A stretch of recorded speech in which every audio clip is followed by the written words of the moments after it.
Le morning, les GG, tout sur les dessus de l'actu, les grandes gueules.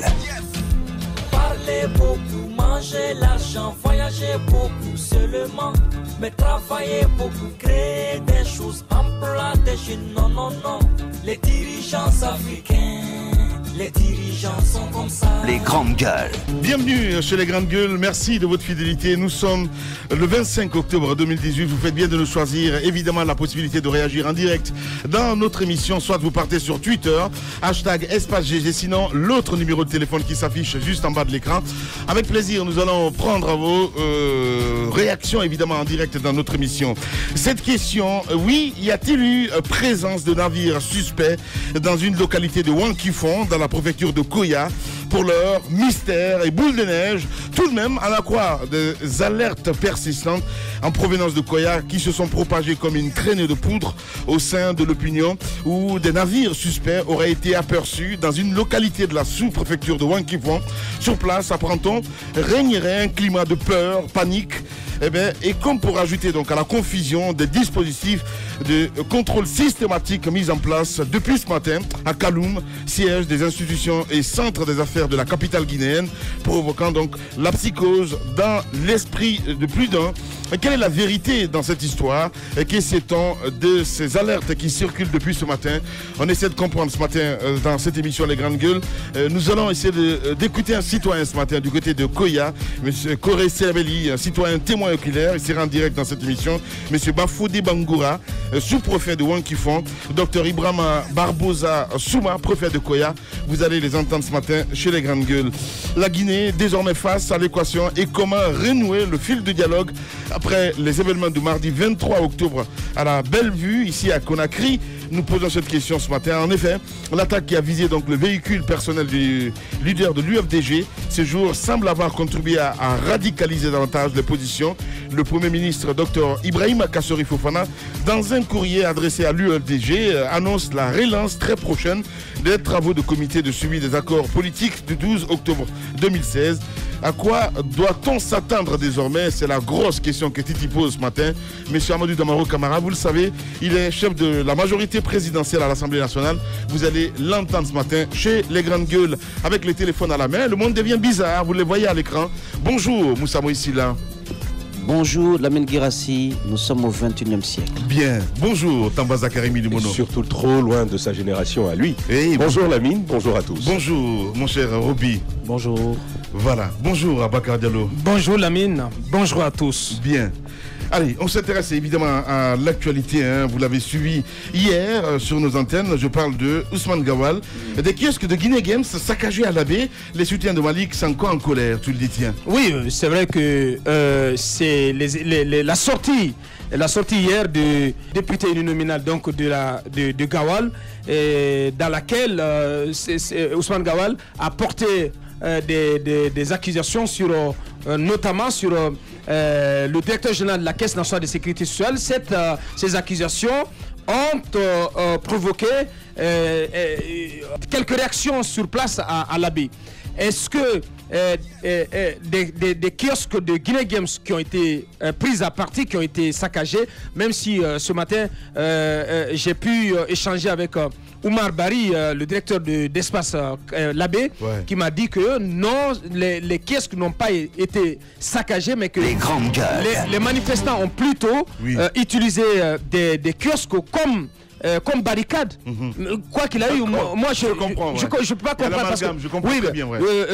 On a vu des images quand même de kiosques saccagés sur un certain nombre de médias en ligne où on voit clairement que des kiosques ont été saccagés. Et moi, au plus haut niveau, je me suis informé aussi auprès de certains proches de M. Antonio Soare, oui, qui m'ont confirmé qu'un certain nombre de kiosques ont été pris à partie du côté de l'Abbé. Donc, est-ce que cela fait suite à ces déclarations, déclarations d'Ousmane Gawal Diallo, quand il a dit que M. Malik Sanko a affirmé au restaurant Le Damier, le jour de la manifestation interdite de l'opposition, autour de la table d'Antonio Soare au restaurant Le Damier, il ajoute en sortant que quiconque sortait ce jour-là, que les gens du pouvoir allaient en finir avec lui. Vous voyez donc ce que ça peut provoquer comme réaction. je ne peux pas affirmer ici d'emblée que c'est suite à ces accusations portées par Ousmane Gawal Diallo sur Malick Sanko. Ça ne visait pas M. Antonio Souare. Mais l'allusion faite à M. Antonio Souare dans cette déclaration, le fait de dire que cela aurait été dit autour de la table où était assis M. Antonio Souare, ça peut provoquer un certain nombre de réactions qu'on ne peut maîtriser. J'ai pu discuter avec M. Ousmane Gawal Diallo dans la journée d'hier. Il m'a fait comprendre que ce n'était pas vrai, que des kiosques de Guinée-Guillaume n'avaient pas été touchés, qu'il était en contact avec le député nominal de l'AB, la personne de M. Selou Baldé, qui aurait affirmé le contraire. En ce qui concerne l'entourage de Malick Sanko, vous avez vu les communications qui ont circulé, qui ont dénoncé ce qu'ils ont qualifié de propos mensongers. Parce que Malick Sanko, selon son entourage, n'aurait pas du tout tenu ce genre de propos. Dans une déclaration qui a circulé dans la presse, on a plutôt lu que Malick Sanko dit qu'il n'est ni de près ni de loin mêlé à ce qui s'est passé, et il n'en a pas du tout été question autour au restaurant Le Damier. Donc il dénonce en tout cas une machination contre la personne de Malick Sanko. J'ai lu aussi qu'il a regretté le cas de mort qui a été enregistré à l'occasion de cette manifestation, et il en appelle à l'esprit d'unité et de responsabilité de tous les Guinéens. Voilà. C'est ce qu'on peut retenir. Bien, c'est dit. Vague d'arrestation de Guinéens en Angola. Silence coupable du gouvernement Moussa Moïsila. Cette fois-ci, c'est qu'il y a il y a une certaine poussée dans la violence, dans l'exaction contre nos compatriotes. Pas seulement eux, certes, mais chacun prêche pour sa chapelle. Les Guinéens semblent être des ressortissants ouest-africains en Angola qui sont touchés par cette vague d'arrestation arbitraire. Les Guinéens semblent être les laissés pour compte, des personnes qui sont abandonnées à elles-mêmes, comme si ce n'étaient pas des gens qui venaient d'un État, d'une nation, d'un pays. Je pense qu'il faut planter le décor. Dans une province reculée, loin de Luanda, il y a des Guinéens qui sont dans l'exploitation de l'or, du diamant. Il y a aussi des Ivoiriens, il y a également des Nigérians. Eh bien, il a été décidé par l'État angolais de procéder à une sorte d'arrestation systématique de tous les étrangers qui opèrent dans ce domaine-là. Donc, sans commune mesure, sans enquête préalable, les biens ont été saisis, les boutiques ont été fermées, donc les avoirs de ces compatriotes ont été saisis. Donc, ils ont été aussi emportés, parce que j'ai des images, des photos où ma source est menotté, où il est complètement menotté, et lui et sa famille, sa petite famille, ont été emportés loin de la capitale angolaise. Les grandes gueules. Et il se trouve que les autres États ont tapé du poing sur la table. Je pense que la RDC a tapé du poing sur la table pour dire, tenez, vous ne pouvez pas quand même infliger des traitements aussi dégradants à nos compatriotes. Alors, ce que nos compatriotes ne comprennent pas à cette heure du côté de l'Angola, c'est le silence coupable de l'État guinéen. Et ce n'est pas la première fois. Nos compatriotes, lorsqu'ils sont arrêtés à l'étranger, ils ne peuvent compter que sur leur famille et sur le bon Dieu. C'est pas normal. L'État angolais fait dans l'exaction. On peut comprendre. Il arrive que vous ayez que les autochtones aient une sorte de folie, de xénophobie tout d'un coup, parce que pensant que les étrangers viennent rafler toutes leurs richesses, parce qu'il s'agit quand même de l'exploitation du diamant, mais il appartient quand même aux États qui ont des ressortissants dans ce pays-là, de pouvoir expliquer à l'Angola que toute forme d'arrestation doit quand même obéir au respect des droits de l'homme. Et les avoirs de ces ressortissants guinéens, pourquoi les geler, pourquoi les saisir? Et pourquoi les menotter de la sorte comme s'il s'agissait de vulgaires bandits? Moi, j'interpelle le ministère des Affaires étrangères, j'interpelle le Premier ministre et le chef de l'État, quand même, qu'il appelle son homologue pour essayer de comprendre, parce qu'il s'agit quand même de la vie des Guinéens. J'ai l'image où le jeune compatriote lui et sa petite famille sont emportés loin de Luanda, c'est pas normal. Allez-y, Roby. Ça me rappelle, vous savez, le cas de ce monsieur-là qui est aujourd'hui atteint de démence forcée, Diallo Cravate. Voici l'exemple palpable de l'irresponsabilité de l'État. Ce monsieur qui a fait fortune ailleurs, tout avait été, selon mes informations, mis en place par Conté qui était souffrant, pour qu'une lutte acharnée soit faite par l'État guinéen, afin que ce monsieur soit rétabli dans ses droits. Il avait acquis beaucoup de richesses du côté de Kinshasa. Mais aujourd'hui, il est abandonné à lui-même, multimilliardaire à l'époque. Aujourd'hui, c'est quelqu'un qui raconte sa vie au premier passant qu'il croise. Ouais.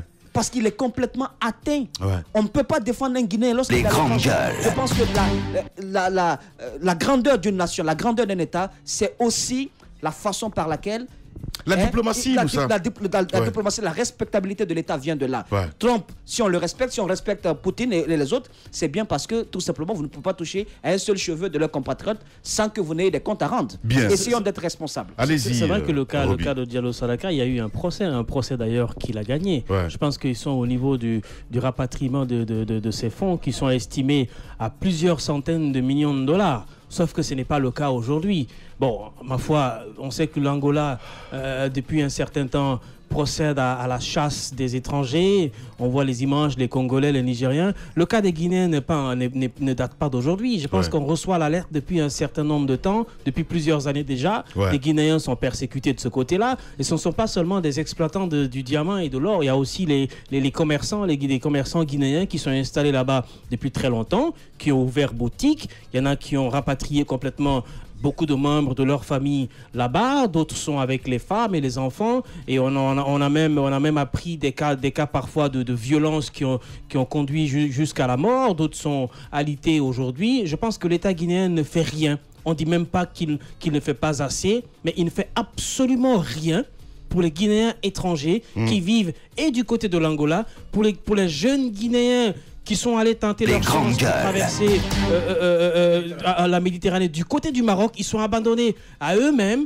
Pour les Guinéens aussi, parfois, on a des alertes du côté de la Guinée-Bissau, où les Guinéens aussi vivent des situations très difficiles. Parfois, ils vont à l'ambassade des Guinées, on les refoule. Je pense qu'il est important aujourd'hui, dans des cas pareils, même si le président de la République n'a pas encore appelé son homologue, mais il est de sa responsabilité de convoquer au moins l'ambassadeur de l'Angola en Guinée pour lui demander des explications par rapport à la situation des Guinéens. Ce ne sont quand même pas des bandits qui sont installés là-bas. Ce ne sont pas des gens qui participent. 100% des Guinéens qui sont là-bas ne sont pas des gens qui participent à des activités illicites.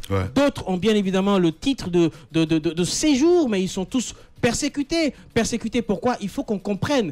Je pense qu'il est important aujourd'hui que l'État prenne ses responsabilités à ce niveau-là. Le cas de l'Angola est un cas emblématique, mais en même temps, il faut profiter pour signaler le cas des milliers de jeunes Guinéens qui sont dans la brousse, abandonnés à eux-mêmes, et du côté de la Méditerranée, du côté du Maroc, tentant leur chance pour l'Espagne.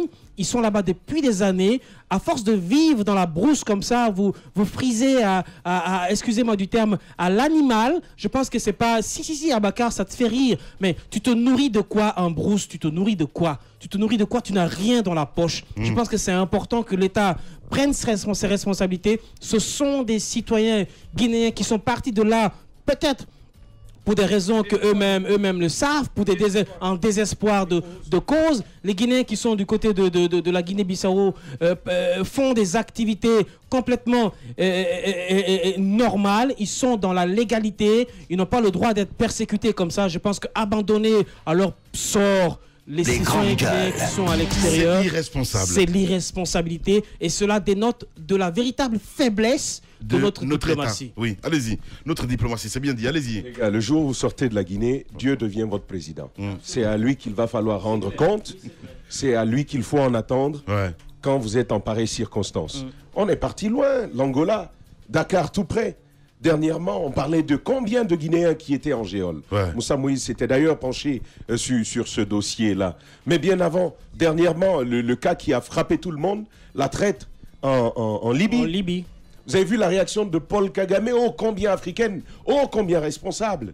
Notre président, l'avez-vous entendu? On a attendu que l'OIM se bouge. Travail de l'OIM, mais on n'a jamais eu d'état là-dessus. Côté Angola, Roby dit il faut faire appel à l'ambassadeur d'Angola en Guinée. Moi, j'ai envie de dire, ce n'est pas la peine. Ça date de quand? Vous vous rappelez lorsque Sanoussi Bantamasso était ministre des Guinéens de l'étranger et qu'il est... Non, les grandes gueules. C'est bon de revivre cette histoire. C'est un rappel. Lorsqu'il était ministre des Guinéens de l'étranger... Même s'il s'y connaît pas, mais c'est un rappel. Roby. Et qu'il s'est déplacé grandes gueules. pour aller en Angola. Parce que là, il y avait un mort. Oui. Il y avait un mort, il y avait des cas de mort qu'il voulait chercher à comprendre. Il voulait savoir pourquoi est-ce que autant de Guinéens mouraient toutes les semaines. Il y avait des cas comme ça, des photos nous parvenaient. Le même jour où il est arrivé, vous savez ce qu'on a fait en Angola? Non. On en a tué un autre. Pour lui dire bienvenue, nous c'est notre pratique ici. Si ça te plaît, tu restes. Si ça ne te plaît pas, ben, tu dégages et tu rentres chez toi. C'est la réalité que nous avons dans ce... Mais on demande à l'État guinéen de faire face à cela. Un État qui est plongé dans un processus électoral des élections locales depuis 9 mois.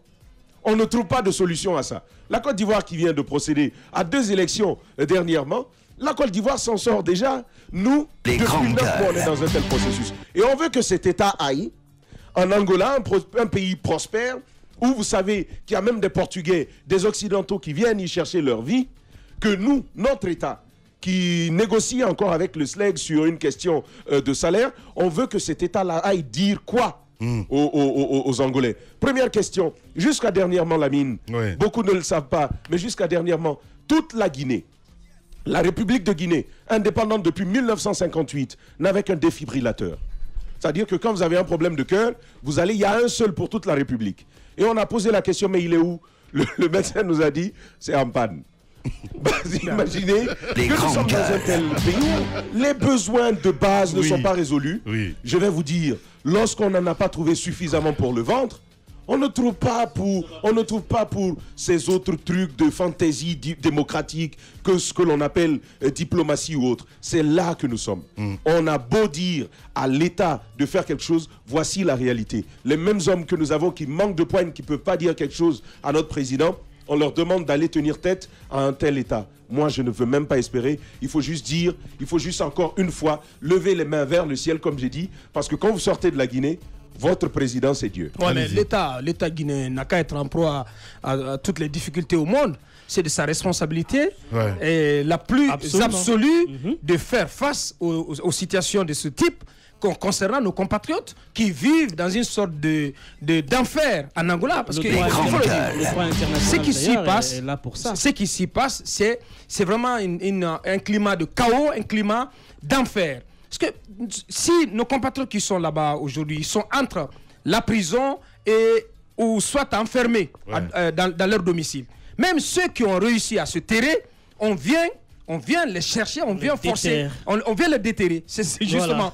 parce que moi, je prends le cas d'un oncle qui avait réussi à se mettre à l'abri, mais qu'on a été chercher, qu'on a été sortir de son trou.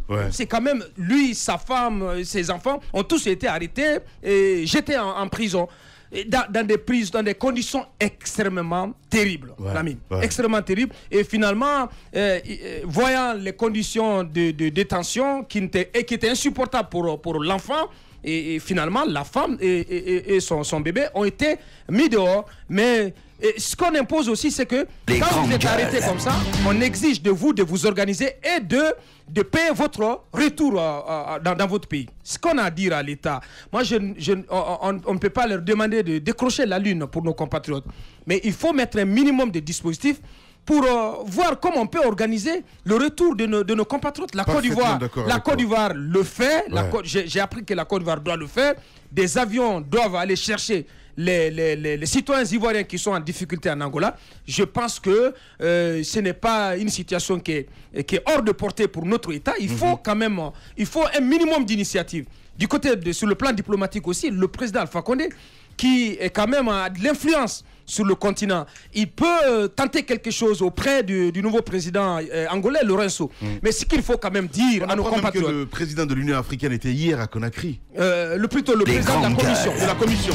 Mahamat Faki, le Tchadien. Donc ce qu'il faut dire, c'est qu'il faut un minimum d'initiative. Mais on ne peut pas accepter que notre gouvernement notre diplomatie reste complètement aphone dans cette situation. Le ministre Mamadi Touré, mais il peut se bouger un tout petit peu. Il n'existe pas. Le Premier ministre doit pouvoir se bouger un tout petit peu, quand même, pour avoir de l'attention et même du soutien pour la cause de nos compatriotes qui sont véritablement en difficulté en Angola aujourd'hui. Ils sont tous pratiquement terrés chez eux. Ce que je sais, c'est que je n'ai pas les statistiques, mais je sais quand même qu'en matière de retour d'investissement dans notre pays à vue d'œil, les Guinéens qui sont en Angola, au Sénégal, au Nigeria, concurrence avec les Guinéens qui sont en France, aux États-Unis, etc. Ce sont à mon avis, les Guinéens, Angola, Sénégal, Nigeria, qui rapatrient plus leur investissement gagné du côté de ces pays-là. Dans ce pays, il y a beaucoup d'immeubles, il y a beaucoup d'investissements privés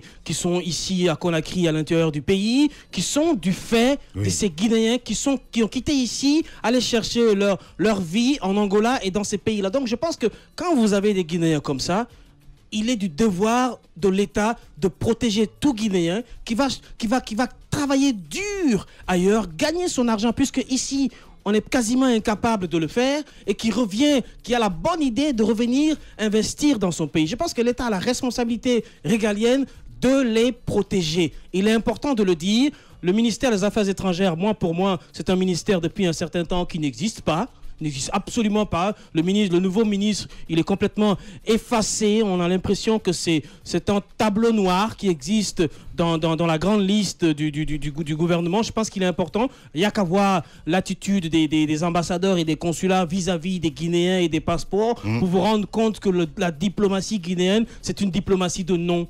C'est une diplomatie de non. Bien. Roby. Véritable success story de la radio Espace Guinée, les grandes gueules, détentrices des meilleurs scores radio en Guinée, de la meilleure émission talk show, a donné le créneau horaire du départ au bureau et du retour à la maison, récoltant depuis des années consécutives le titre d'émission la plus écoutée en Guinée, toutes catégories confondues. Un grand total de plus de 5 millions d'auditeurs ont été fidèles au talk show Les GG, diffusé jour après jour sur toutes les stations du réseau Adafo Média de 9h à 10h30, un exploit qui restera longtemps dans les annales de la bande FM en Guinée.